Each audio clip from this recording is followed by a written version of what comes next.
Urmează premiul la categoria sport și aș vrea să intre mai întâi trofeul, pentru că, uite, fetele nu s-au pregătit încă, aș vrea să vină trofeul pentru categoria sport, este o categorie specială, evenimentele sportive. Să te las pe mine, pentru că ești cu siguranță cel mai potrivit să prezinți această categorie. Da, aș putea să vorbesc foarte mult, evident. Din păcate, mai mult despre fotbal, pentru că fotbalul este cel pe care... Atunci chiar foarte mult, dar să te rog să vorbești. O să rog fetele să intre în scenă. Și vom prezenta cu care trofeul la categoria sport. Premiul ăsta nu se care rost. La noi, focul la pământ, e o porcărie. Dacă vreți să rămâneți în sală, e mai bine pentru securitatea mea. E bine să lăsați. Asta am vrut să-i fac eu, dar mai bine rămân aici ca să... Cred că... Poate să descurcă. Cred că nu s-a încheiat. Nu, mai uitați-te! Băi, ce vrei, mă?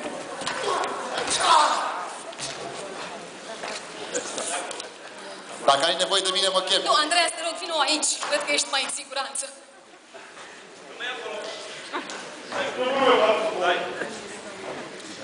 Iată ce înseamnă un trofeu disputat, nu? Îl termin eu, te rog, îl termin. Asta pot să... Cred că doare, totuși, nu? Nu știu. Da, evident, este o simulare. M-am liniștit, credeam că este o victimă reală. Da, toți acești doi vineri și ceilalți pe care veți vedea imediat sunt campioni naționali, europeni și mondiali și ei ne vor introduce această lume fascinantă în care spiritul artelor marțiale se definește prin rigoare, disciplină și respect față de partenerul de luptă, inclusiv huliganul care a urcat în sală, este un cascador și un foarte bine. Este vorba așadar de o demonstrație Ashihara Karate, într-un scurt intermezzo de arte marțiale, o adevărată demonstrație de agilitate, precizie și forță.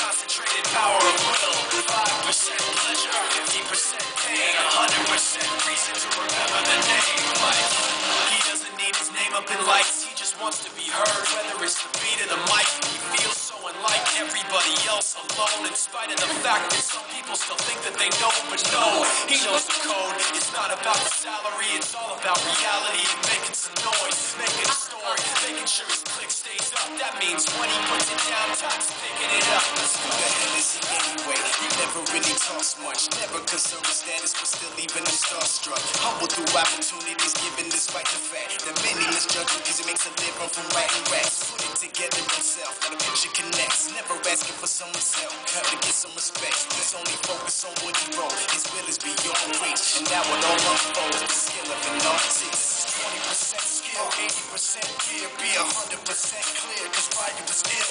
Would've thought he'd be the one that set the West in flames. And I heard him wreck it with the crystal method, naming the game.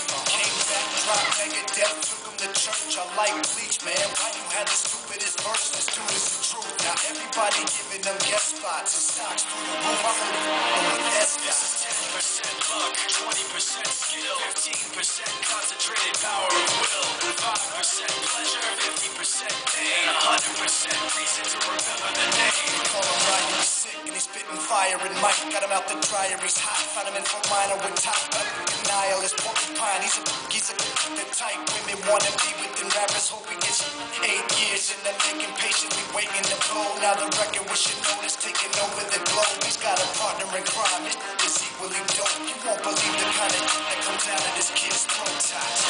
He's not your everyday on the block. He knows how to work with what he's got, making his way to the top. He don't think it's a common on his name. People keep asking him, was it giving that brother doesn't stand for an acronym? No, he's living proof, the rock in the booth. He'll get you buzzing quicker than a shot of vodka with juice. Him and his crew are known around as one of the best. Dedicated to what they do to get 100%. Forget Mike, nobody really knows how or why he works so hard. It seems like he's never got time because he writes every note, he writes every line. And I've feeling him at work, but not like goes on in his mind. It's like it's designed, it's written in his head every time. Before he even touches the key or speaks in a rhyme, he knows how the fellas he trains with the kids inside. Aceasta este demonstrația Departamentului de Așiara Karate din cadrul Federației Române de Arte Marțiale. Avem un premiu special. Înainte să spunem premiul, înainte de toate, aș vrea să-i prezentăm și pe cei care au făcut acest moment. E important să-i cunoașteți pe campioni. Se numesc Daniela Vârsă, Cristina Toader, Marina Mardare, Adrian Plășcean, Răzvan Popa, Cristian Andrei Anghel și maestrul emerit al sportului Alexandru Babia.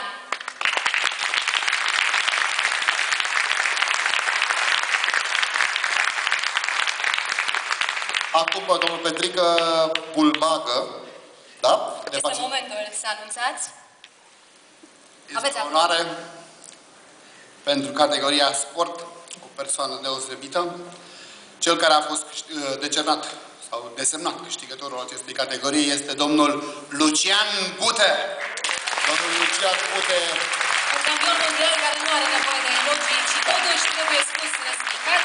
Rare ori am avut un sportiv care să convingă nu doar prin performanța sa, dar și prin calități extrasportive, prin modestie, bun simț și, în primul rând, prin patriotismul său.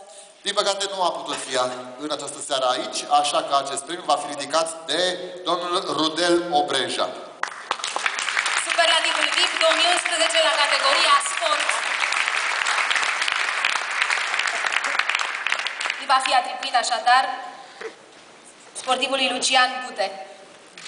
Domnul Rudel Obreja este cel delegat să primească acest premiu. Bună seara! Evident că e o onoare pentru mine să ridic acest premiu. Aș vrea însă să spun că uneori și huliganii au dreptate, fără să fiu și să fim de acord cu ceea ce fac huliganii. Însă huliganul din această seară a spus un lucru real. Sportul românesc e la pământ astăzi și este vina noastră a tuturor că se întâmplă asta. Este însă datoria noastră ca lucrurile astea să nu se mai întâmplă, pentru că în viață suntem meritoși, dar și vinovați și pentru ceea ce facem, dar și pentru ceea ce nu facem. Lucian Gute este, așa cum spuneau maestrii de ceremonii din această seară, un exemplu dincolo de partea sportivă a lucrurilor, este ceea ce noi, cei din spatele lui, încercăm să promovăm, și anume un exemplu pentru tineri, pentru un model pentru cei care pleacă de jos, așa cum am fost mulți dintre noi, și care vor să ajungă sus. Lucian Gute vă mulțumește pentru aprecierile dumneavoastră și împreună cu el vă promit că vom încerca să fim mai buni decât am fost, chiar anul acesta, dacă vom reuși și dacă Dumnezeu ne va ajuta, să fim din nou în România pentru dumneavoastră. Mulțumim mult!